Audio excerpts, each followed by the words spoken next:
So I thought I'd show you the garden after the rain.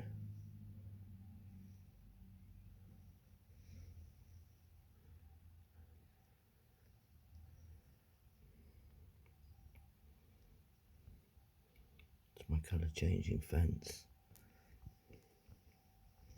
Now, does anybody else have a fence that's predominantly grey when it's dry and goes orange when it's wet?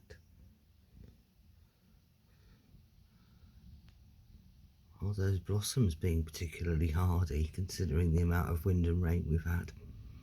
I don't know. Discoloration, we're looking for discoloration.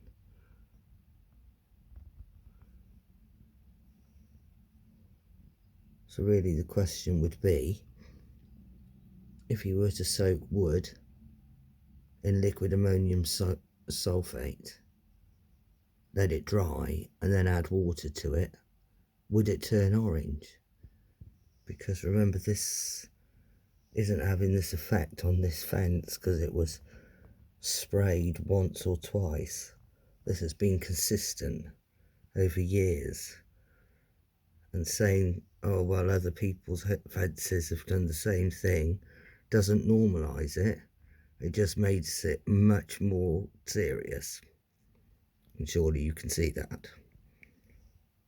And how many more bricks are going to go black on that little wall there before anybody knows or cares?